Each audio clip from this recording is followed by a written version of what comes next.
2014 July 14 ഞാൻ എഴുതിയ diary കുറിപ്പാണിത്. നമുക്കറിയാം, കോടിക്കണക്കിന് ആളുകൾ ആരാധിക്കുന്ന ഒരു കളിക്കാരനാണ് ലയണൽ മെസ്സി.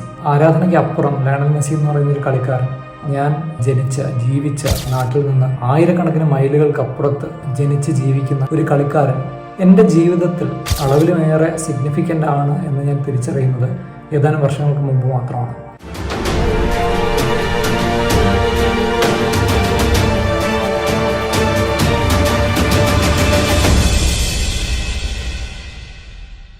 എത്രമാത്രം സിഗ്നിഫിക്കൻ്റ് ആണ് എന്ന് ചോദിച്ചു കഴിഞ്ഞാൽ ഒരുപക്ഷെ എൻ്റെ ജീവിതത്തിലുണ്ടായിട്ടുള്ള പരാജയങ്ങളെ, എൻ്റെ ജീവിതത്തിലുള്ള പല ഇവൻറ്റുകളെയും ഞാൻ ലയണൽ മെസ്സിയുടെ കരിയറിലെ ഇവൻറ്റുകളുമായിട്ട് ബന്ധിപ്പിക്കുകയും അസോസിയേറ്റ് ചെയ്യുകയും വരെ ചെയ്തിട്ടുണ്ട്. നമുക്കറിയാം, ലയണൽ മെസ്സി എന്ന് പറയുന്ന കളിക്കാരൻ ലോകത്തെ ഏറ്റവും മികച്ച കളിക്കാരനായിരിക്കെ തന്നെ എൻ്റെ രാജ്യത്തിന് വേണ്ടി ഒരു ട്രോഫി നേടാൻ വേണ്ടി ഒരുപാട് സ്ട്രഗിൾ ചെയ്തിട്ടുള്ള ഒരു കളിക്കാരനാണ്. 2014 ലോകകപ്പിൻ്റെ ഫൈനൽ ഉണ്ടാകുന്ന സമയത്താണെങ്കിലും അതിനുശേഷം തുടർച്ചയായിട്ട് 2 കോപ്പ അമേരിക്കകളുടെ ഫൈനലുകളിൽ ലയണൽ മെസ്സി എത്തിയിട്ട് പരാജയപ്പെടുന്ന മത്സരങ്ങളാണെങ്കിലും ലയണൽ മെസ്സിയുടെ കരിയറിലെ തന്നെ ഏറ്റവും അണ്ടർ റേറ്റഡ് സീസണുകളിലൊന്നായ 2018-19 സീസണിൽ ചാമ്പ്യൻസ് ലീഗിൽ ലിവർപൂളുമായിട്ട് പുറത്താകുന്നത്, അങ്ങനെ പല കാര്യങ്ങളും ഞാൻ എൻ്റെ ജീവിതവുമായിട്ട് വല്ലാതെ അസോസിയേറ്റ് ചെയ്യുന്നു എന്ന് ഞാൻ തിരിച്ചറിഞ്ഞൊരു സമയമുണ്ട്. ലയണൽ മെസ്സി 2014 ലോകകപ്പിന്റെ പരാജയത്തിന് ശേഷം വേൾഡ് കപ്പിൽ നോക്കി നിൽക്കുന്ന ഒരു ചിത്രമുണ്ട്. അപ്പോൾ ആ ചിത്രം പോസ്റ്റ് ചെയ്തുകൊണ്ട് കുറച്ച് വർഷങ്ങൾക്ക് മുമ്പ് ഈ കോപ്പ അമേരിക്കയും വേൾഡ് കപ്പും ഒക്കെ ജയിക്കുന്നതിന് മുമ്പ് ഞാൻ നീണ്ടൊരു പോസ്റ്റ് ഇൻസ്റ്റഗ്രാമിൽ എഴുതിയിട്ടുണ്ടായിരുന്നു. അതുപോലെ തന്നെ എൽ ക്ലാസിക്കോയിൽ റയൽ മാഡ്രിഡിനെതിരെ 2-2 നിൽക്കുന്ന സമയത്ത് അവസാന നിമിഷം 3ാമത്തെ ഗോൾ അടിച്ച് ലയണൽ മെസ്സി ഷോട്ട് ഊരി ഉയർത്തിപ്പിടിക്കുന്ന ആ ഒരു കളിയെക്കുറിച്ച് അത് ഞാൻ ജീവിതമായിട്ട് കമ്പയർ ചെയ്തിട്ടാണ് ഇതുപോലെ ഒരു പോസ്റ്റ് എഴുതിയിട്ടുള്ളത്. ആ കളിയിൽ ലയണൽ മെസ്സി ഒരുപാട് ടാക്കിളുകൾ നേരിടുകയും വായ മുറിഞ്ഞിട്ട് ഒരു ബാൻഡേജ് കടിച്ചു പിടിച്ചുകൊണ്ട് കളിക്കുകയൊക്കെ ചെയ്തിട്ട് അവസാന നിമിഷം ഗോൾ അടിക്കുന്നതിനെ ഞാൻ ജീവിതത്തിൽ നമ്മുടെ ചലഞ്ചുകളുമായിട്ട് കമ്പയർ ചെയ്ത് അതൊരു പ്രത്യാശയാണ്. നമ്മുടെ ജീവിതത്തിൽ എല്ലാ ചലഞ്ചുകളും നിലനിൽക്കുമ്പോഴും അതിനെല്ലാം ഡ്രിബിൾ പാസ് ചെയ്ത് പോയി നമുക്കൊരു നിമിഷം ഉണ്ടാവും എന്ന് പറയുന്ന പ്രത്യാശയിൽ ഞാൻ എഴുതിയൊരു പോസ്റ്റ് ഉണ്ട്.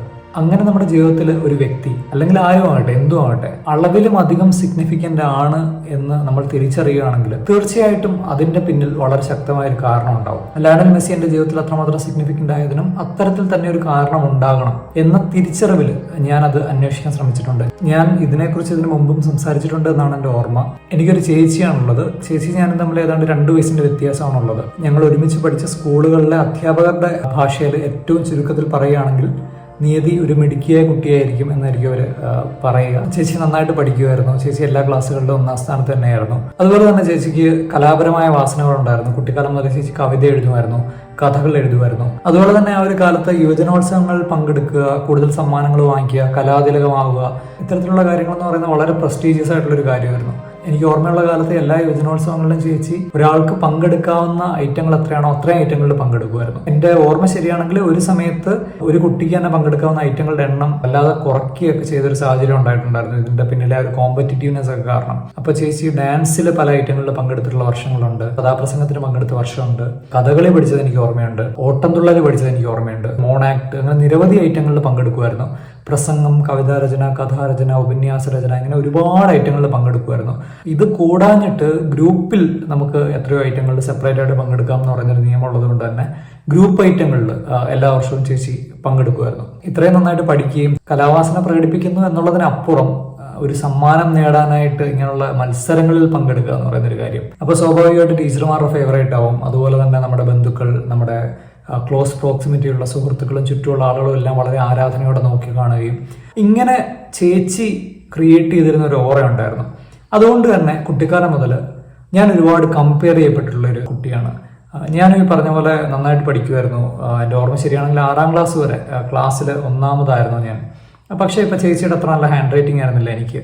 ചേച്ചിയുടെ അത്ര നന്നായിട്ട് ഞാൻ പഠിക്കില്ലായിരുന്നു. ഇത് നടക്കുന്നത് 5ാം ക്ലാസ്സിലാണെന്നാണ് എൻ്റെ ഓർമ്മ. ഞാൻ ക്ലാസ്സിൽ മലയാളത്തിന് 50-ൽ 46-ഓ 47-ഓ മാർക്കെന്തോ വാങ്ങുന്ന സമയത്ത് ക്ലാസ്സിൽ ഏറ്റവും കൂടുതൽ മാർക്ക് എനിക്ക് തന്നെയായിരുന്നു. വിജയകുമാരി എന്ന് പറയുന്ന ടീച്ചർ എന്നോട് പറഞ്ഞത് എന്താണെന്ന് വെച്ച് കഴിഞ്ഞാൽ ഞാൻ നിയതിയുടെ അനിയനായതുകൊണ്ട് നിയോഗിൽ നിന്ന് കുറച്ചുകൂടെ പ്രതീക്ഷിച്ചു. അപ്പോൾ എൻ്റെ അച്ചീവ്മെന്റുകളൊന്നും അച്ചീവ്മെന്റുകളല്ലാതാവുന്ന ഒരു അവസ്ഥ എന്ന് നിലനിന്നിരുന്നു. എന്നെ അത് പിൽക്കാലത്ത് ഒരുപാട് മെന്റലി ബാധിച്ചിട്ടുള്ള ഒരു കാര്യമാണ്. കോൺസ്റ്റന്റ് ആയിട്ട് ഞാൻ കമ്പയർ ചെയ്യപ്പെടുമായിരുന്നു. എനിക്കും എൻ്റെതായിട്ടുള്ള കലാവാസനകൾ ഉണ്ടായിരുന്നു. പക്ഷേ അതിനപ്പുറം ഞാൻ കൂടുതൽ ഐറ്റങ്ങളിൽ പങ്കെടുക്കുക അല്ലെങ്കിൽ ചേച്ചിയെ പോലെ തന്നെ ആവാൻ ശ്രമിക്കുക എന്ന് പറയുന്നൊരു പ്രഷർ എൻ്റെ മുകളിൽ ഭയങ്കരമായിട്ട് ഉണ്ടായിരുന്നു. ഞാനിപ്പോൾ പ്രസംഗ മത്സരത്തിനൊക്കെ ഫസ്റ്റ് പ്രൈസ് വാങ്ങിക്കുന്ന സമയത്ത് പോലും ഇപ്പൊ ചേച്ചിയെ പോലെ ഒരിക്കലും പ്രസംഗിക്കാൻ കഴിയില്ല എന്നുള്ള രീതിയിൽ എൻ്റെ എല്ലാ അച്ചീവ്മെന്റുകളും അണ്ടർ അപ്രീഷിയേറ്റഡ് ആവുകയാണ് ചെയ്തത്. കാരണം ഞാൻ എത്ര അച്ചീവ് ചെയ്താലും അതിനേക്കാൾ മുകളിലാണ് ചേച്ചിയുടെ അച്ചീവ്മെന്റ്. അതുകൊണ്ട് ഞാൻ പോരാ, ചേച്ചിയോടുള്ള കമ്പാരിസണിൽ ഞാൻ വളരെ ആവറേജ് ആണ്, അല്ലെങ്കിൽ ബിലോ ആവറേജ് ആണ്. ഞാൻ പോരാ എന്ന് പറയുന്ന ഒരു ഐഡിയ എൻ്റെ ചുറ്റും നിന്ന് കുറേ മുതിർന്ന ആളുകൾ പറഞ്ഞ് ആവർത്തിച്ചിരുന്ന ഒരു സാഹചര്യത്തിലാണ് ഞാൻ വളർന്നു വരുന്നത്. നമ്മളുടെ ഈ ചെറിയ പ്രായത്തിൽ നമ്മളെക്കാൾ മുതിർന്ന ആളുകൾ പറയുന്ന പല കാര്യങ്ങളും ശരിയാണ് എന്ന് നമ്മൾ വിശ്വസിക്കുകയും അത് ആവർത്തിച്ച് കേൾക്കുമ്പോൾ നമ്മുടെ ഓർമ്മയുടെ തന്നെ ഭാഗമായി മാറുകയും ചെയ്യാറുണ്ട്. അപ്പോൾ ഇതെല്ലാം സംഭവിക്കുന്ന സമയത്ത് എൻ്റെ മുകളിൽ ഒരു വല്ലാത്ത പ്രഷറുണ്ട്. അതായത് എന്നെ തന്നെ ഔട്ട് പെർഫോം ചെയ്ത് പ്രൂവ് ചെയ്യുക എന്ന് പറയുന്ന ഒരു പ്രഷർ എൻ്റെ മുകളിൽ വല്ലാതെ ഉണ്ടായിരുന്നു. അറ്റ് ദ സെയിം ടൈം വളരെ ഇൻസെക്യൂർ ആയിട്ട്, അതുപോലെ ഞാൻ പോരാ എന്ന് പറയുന്ന ഐഡിയ ഞാൻ തന്നെ വളരെ സ്ട്രോങ്ലി ബിലീവ് ചെയ്യാൻ തുടങ്ങി. ഇതൊക്കെ സംഭവിക്കുന്ന സമയത്ത് ഞാൻ നന്നായിട്ട് പഠിക്കുന്നുണ്ട്, ക്ലാസ് ഫസ്റ്റ് ആണ്, ഞാൻ ചില ഐറ്റങ്ങളിൽ പങ്കെടുത്ത് എനിക്ക് ഫസ്റ്റ് പ്രൈസ് കിട്ടുന്നുണ്ട്. നമുക്ക് മിസ്റ്റേക്ക് മേക്ക് ചെയ്യാനുള്ള ഒരു സ്പേസ് ഇല്ലാത്ത സാഹചര്യം, അതൊരു വല്ലാത്ത അവസ്ഥയാണ്.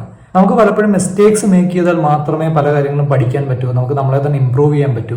അറ്റ് ദ സെയിം ടൈം നമുക്ക് നമ്മളെക്കുറിച്ച് ഒരു കോൺഫിഡൻസ് ഫീൽ ചെയ്യണം. നമ്മുടെ ഭാഗത്ത് ഒരു ചെറിയ മിസ്റ്റേക്ക് ഉണ്ടാകുന്ന സമയത്ത് പോലും നമ്മൾ വളരെ ക്രിട്ടിസൈസ് ചെയ്യപ്പെടുന്ന ഒരു സാഹചര്യത്തിൽ ഇതിനൊക്കെ ഇടയിൽ എപ്പോഴുമാണ് ചെമ്മന്തൂർ സ്കൂൾ ഗ്രൗണ്ട് എന്ന് പറയുന്ന സ്ഥലം എൻ്റെ ജീവിതത്തിൽ വളരെ സിഗ്നിഫിക്കൻ്റ് ആയ ഒരു സ്ഥലമായി മാറുന്നത്. അവിടെ എല്ലാ ദിവസവും വൈകുന്നേരം ഫുട്ബോൾ കളി ഉണ്ടാവാറുണ്ട്. വലിയ ചേട്ടന്മാരാണ് അവിടെ വന്ന് കളിക്കാറുള്ളത്. അപ്പോൾ ഈ ഫുട്ബോൾ അവിടെ അടുത്തുള്ള ഒരു കടയിലാണ് കൊണ്ടുവെക്കുന്നത്. അപ്പം ഞാനായിരിക്കും പല ദിവസവും ഈ ഫുട്ബോൾ ആ കടയിൽ നിന്ന് ഗ്രൗണ്ടിലേക്ക് കൊണ്ടുവരുന്നത്, സ്കൂൾ കഴിഞ്ഞിട്ട് വന്നിട്ട്.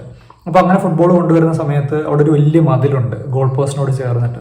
അപ്പോൾ എനിക്കും കുറച്ച് കിക്കൊക്കെ എടുത്ത് പ്രാക്ടീസ് ചെയ്യാനുള്ളൊരു അവസരം കിട്ടും. അതുപോലെ തന്നെ വലിയ ചേട്ടന്മാർ വന്ന് വാമപ്പ് ഒക്കെ ചെയ്യുന്ന സമയത്ത് നമ്മളുടെ കുറച്ച് സ്കില്ല് ഷോക്കേസ് ചെയ്യാനുള്ള ഒരു ഓപ്പർച്യൂണിറ്റിയും കൂടാണത്. അപ്പോൾ ആദ്യമൊക്കെ ഞാൻ അവിടെ കളിക്കാൻ വരുന്ന സമയത്ത് ഇവരിങ്ങനെ പറയുമായിരുന്നു, അയ്യോ നിന്നെ ഒന്നും കളിപ്പിക്കാൻ പറ്റില്ല, പന്താണെന്ന് പറഞ്ഞ് തട്ടും, കാരണം അത്രയും ചെറുതാണെന്നൊക്കെ പറഞ്ഞിട്ട് അങ്ങനെ കളിയാക്കുമായിരുന്നു.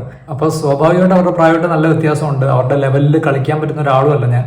എന്നാലും പലപ്പോഴും ആളൊക്കെ കുറഞ്ഞ ദിവസങ്ങളിൽ ഇങ്ങനെ കളിക്കാനുള്ള അവസരങ്ങൾ കിട്ടിയിട്ടുണ്ട്. അപ്പൊ ഞാൻ അത്രയും ചെറുതായിരുന്നത് കൊണ്ടും എനിക്ക് അത്രയും എന്തൂസിയാസം ഉണ്ടായിരുന്നത് കൊണ്ടും ഒക്കെ ഞാനൊരു ശരിയായ പാസ് മേക്ക് ചെയ്യുമ്പോൾ പോലും പലപ്പോഴും കളിയൊക്കെ കഴിഞ്ഞിട്ട് ഇവരെന്നെ അപ്രീഷിയേറ്റ് ചെയ്യുമായിരുന്നു. അപ്പൊ അവിടെ ഞാൻ ചെറിയൊരു കുട്ടിയാണ് എന്ന് പറയുന്ന ആ ലിമിറ്റേഷനെ അംഗീകരിച്ചുകൊണ്ട് തന്നെ, നമ്മളുടെ ന്യൂനതകളെ അംഗീകരിച്ചുകൊണ്ട് തന്നെ നമ്മൾ ചെയ്യുന്ന ഓരോ ചെറിയ കാര്യങ്ങൾക്കും നമ്മളെ അപ്രീഷിയേറ്റ് ചെയ്യുക എന്ന് പറയുന്നൊരു കാര്യം എൻ്റെ ജീവിതത്തിൽ ആദ്യമായിട്ടാണ് ഞാൻ ഫീൽ ചെയ്യുന്നത്. അവിടുത്തെ ഓർമ്മകളുടെ എക്സ്റ്റൻഷനായിട്ടാണ് ബേച്ചേട്ടൻ എന്ന് പറയുന്ന ഒരു പ്ലെയർ ഉണ്ടായിരുന്നു.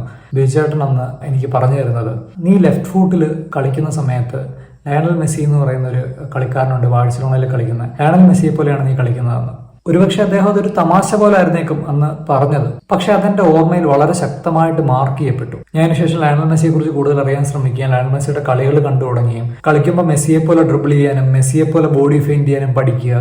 ഇങ്ങനെ എന്റെ ജീവിതത്തിൽ എനിക്ക് ആദ്യമായി അപ്രീസിയേഷൻ കിട്ടിയ ഒരു സ്പേസുമായിട്ട് ബന്ധപ്പെടുത്തിയാണ് ലയണൽ മെസ്സി എന്ന് പറയുന്ന ഓർമ്മയെ ഞാൻ വളർത്തുന്നത്. ഞാനിപ്പം ഇത്രയും പറഞ്ഞതിന്റെ ചുരുക്കം എന്താണെന്ന് വെച്ച് കഴിഞ്ഞാൽ, നമ്മുടെ ജീവിതത്തിൽ ഏറ്റവും സിഗ്നിഫിക്കന്റ് ആവുന്ന എന്തിനും ഒരു കാരണം ഉണ്ടാവും. കഴിഞ്ഞ വീഡിയോയിൽ ഞാൻ പറയുകയുണ്ടായി, ബ്രേക്കപ്സുമായിട്ട് ബന്ധപ്പെട്ട് ആദ്യത്തെ ഒരു ലെസൺ ആയിട്ട് എനിക്ക് തോന്നിയിട്ടുള്ള കാര്യം എന്ന് പറയുന്നത്, ബ്രേക്കപ്പിന് ശേഷമോ അല്ലെങ്കിൽ ഒരു റിലേഷൻഷിപ്പ് ബ്രേക്കപ്പിലേക്ക് പോകുന്ന സമയത്തോ പലപ്പോഴും ഇമോഷനുകൾ നമ്മളെ ഓവർടേക്ക് ചെയ്യും. നമ്മൾ ചെയ്യുന്ന പല ആക്ഷനുകളും നമ്മളുടെ യുക്തിക്ക് നിരക്കാത്തതായി മാറുകയും അതുകൊണ്ട് തന്നെ നമ്മൾ കൂടുതൽ തെറ്റുകൾ ചെയ്യുകയും അങ്ങനെ പലപ്പോഴും റിലേഷൻഷിപ്പിനെ സേവ് ചെയ്യാനുള്ള ശ്രമത്തിൽ നമ്മൾ റിലേഷൻഷിപ്പിനെ കൂടുതൽ ഡാമേജ് ചെയ്യുകയും ചെയ്യും എന്ന് പറയുന്ന ഒരു കാര്യമാണ്.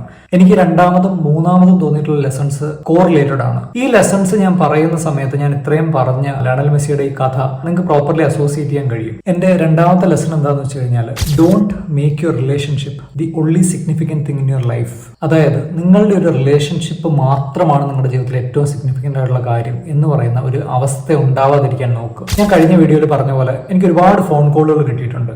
അപ്പോൾ അതിൽ ഒരുപാട് ആളുകളും ബ്രേക്കപ്പിന് ശേഷം ജീവിതം ഇല്ലാതായി, life has come to a pause, ഇനി എങ്ങനെ ജീവിക്കുമെന്ന് അറിയില്ല എന്ന് പറയുന്ന ഒരു പൊസിഷനിലാണ് ആളുകൾ നിൽക്കുന്നത് എന്ന് പറഞ്ഞ് ബ്രേക്കപ്പിന് ശേഷം അങ്ങനെ സംസാരിച്ചിട്ടുണ്ട്.